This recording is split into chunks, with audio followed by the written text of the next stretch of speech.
जंगल की नमी और टूटी हुई पत्तियों की महक से मोहिनी की आंख खुलती है। बारिश अब थम चुकी है, लेकिन उसकी देह अब भी भीगी हुई है।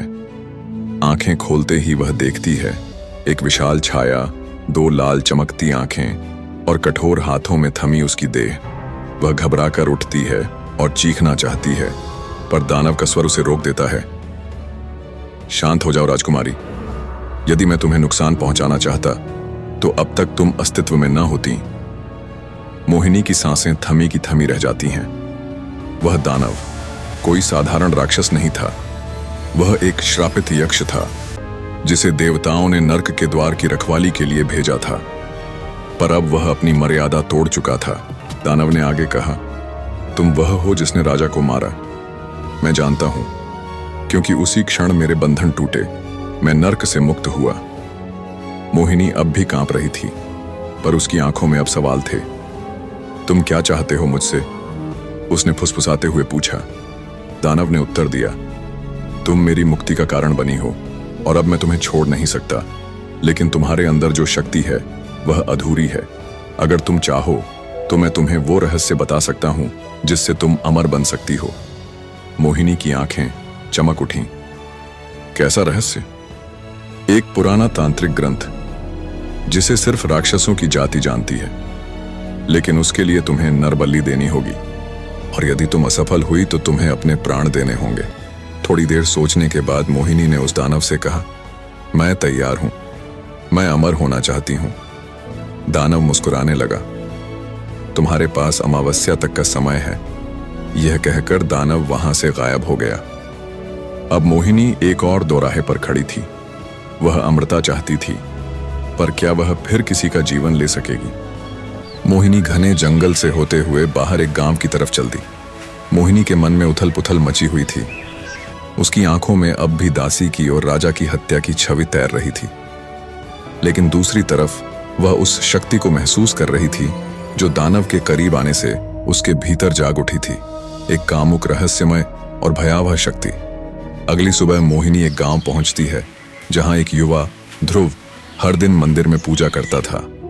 उसका चेहरा मासूम, आंखें निष्पाप और हृदय पूर्णतः निर्मल था। मोहिनी ने ध्रुव को देखा और फिर से उसके भीतर एक द्वंद्व उठ खड़ा हुआ। क्या यह वही राह है जो मुझे अमरता देगी? तभी बारिश फिर से शुरू हो गई। पास के ही एक घर में मोहिनी ने शरण ली। वो घर ध्रुव का ही था। ध्रुव ने मोहिनी को अंदर आकर बैठने को कहा, लेकिन मोहिनी के मन में अभी भी अंतर्द्वंद चल रहा था। मौका देखकर मोहिनी ने तलवार निकाली और ध्रुव की गर्दन पर रख दी। ध्रुव ने इसका कारण पूछा। मोहिनी ने ध्रुव को जंगल में मिले दानव के बारे में बताया। पूरी कहानी सुनने के बाद ध्रुव ने कहा, यदि मेरा जीवन तुम्हारे लिए महत्वपूर्ण है तो ले लो, लेकिन एक वचन दो कि तुम अब किसी निर्दोष की हत्या नहीं करोगी। ध्रुव की यह बात सुनकर मोहिनी ग्लानि से भर गई और उसने निश्चय किया कि वह ऐसा पाप नहीं करेगी। इसके बदले उसे चाहे अपने प्राण ही क्यों न गंवाने पड़े। मोहिनी ने ध्रुव से कहा कि मेरा मन बहुत अशांत है, मैं अपने पापों का प्रायश्चित करना चाहती हूँ। ध्रुव ने मोहिनी को कई मंत्रों का ज्ञान दिया, जिससे वो अपने पापों से मुक्ति पा सके और अपनी वासना पर नियंत्रण रख सके। कुछ समय बाद मोहिनी ने सोचा कि वह अपने राज्य वापस जाए और प्रजा की सेवा करके अपने पापों का प्रायश्चित करे। मोहिनी जब चंद्रगढ़ के लिए प्रस्थान कर रही थी, तभी ध्रुव ने मोहिनी को एक फल दिया और कहा कि यह एक दिव्य फल है। जब तुम बहुत असहाय होगी तो इसको खा लेना।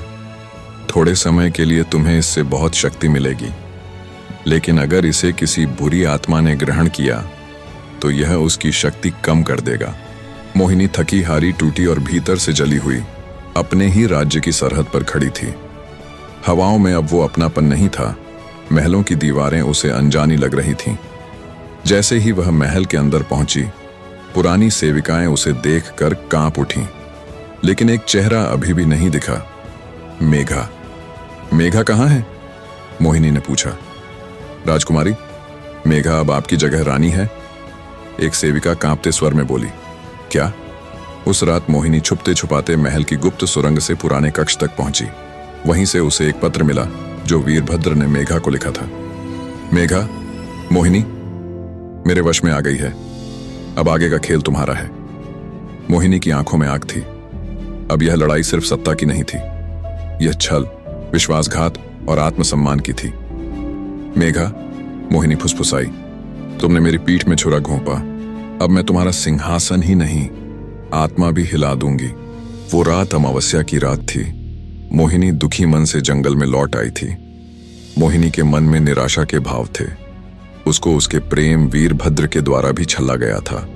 जैसे ही रात्रि का तीसरा प्रहर शुरू हुआ, मोहिनी के सामने दानव प्रकट हो गया। दानव ने कहा, तुम्हें दिया हुआ समय समाप्त हो चुका है। तुमने अब तक बलि नहीं दी है, अब तुम्हें अपने प्राण देने होंगे। मोहिनी ने कहा, अब वह किसी निर्दोष के प्राण नहीं लेगी, वह अपने प्राण देने को तैयार है। दानव की आंखों में ज्वाला थी और मोहिनी के सौंदर्य में विकृति की लपटें। वह धीरे से उसके करीब आया और कहा, मैं तुम्हारे प्राण नहीं लूंगा। तुम सौंदर्य की देवी हो और अब तुम मेरी हो मोहिनी। अब तुम्हें मेरी दासी बनना होगा। मोहिनी कुछ पल तक उसे निहारती रही। इस बार वह डरी नहीं थी, बल्कि एक अजीब सी शांति में डूबी थी। शायद इसीलिए कि उसने सब कुछ खो दिया था और अब खोने को कुछ बचा नहीं था। मैं दासी बनूंगी, उसने धीमे स्वर में कहा, लेकिन मेरी रोशनी को मुझसे कोई नहीं छीन सकता। अगली सुबह मोहिनी की आंख खुली तो वहां दानव नहीं था, लेकिन मोहिनी को अपने अंदर असीम ऊर्जा की अनुभूति हो रही थी। मोहिनी तलवार लेकर महल पहुंची और मेघा के सीने में उतार दी। उसके बाद मोहिनी वीरभद्र के कक्ष में गई। मोहिनी वीरभद्र के ऊपर कूद कर बैठ गई और उसके शरीर के कई टुकड़े कर दिए। मोहिनी के अंदर अब राक्षसी शक्तियां जागने लगी थीं। मोहिनी हर दिन दानव से मिलने जंगल जाती और किसी न किसी का मांस खाकर अपनी भूख शांत करती थी। मोहिनी का शरीर उसके वश में नहीं रहा था, लेकिन उसकी आत्मा अभी भी पवित्र थी। एक दिन उसे याद आया कि ध्रुव ने उसे एक दिव्य फल दिया था, जो आसुरी शक्तियों पर विजय पाने में उसकी सहायता कर सकता था। वह आज तलवार लेकर दानव से मिलने गई। पहले तो मोहिनी ने प्रेम से दानव को फल खिलाया और खुद भी खाया, ताकि दानव की शक्तियां कमजोर हो जाएं और मोहिनी की शक्ति बढ़ जाए। उसके बाद तलवार निकालकर दानव पर आक्रमण कर दिया। मोहिनी दानव से काफी देर तक लड़ती रही और उसे हराकर उसे मार दिया। दानव के मरते ही मोहिनी दानव के वश से मुक्त हो गई। मोहिनी वापस महल आ गई। कुछ दिन बाद मोहिनी का स्वास्थ्य अचानक बिगड़ गया। जिस सेविका ने मोहिनी का उपचार किया, उसने बताया कि मोहिनी गर्भ से है। क्या वह गर्भ दानव का ही था?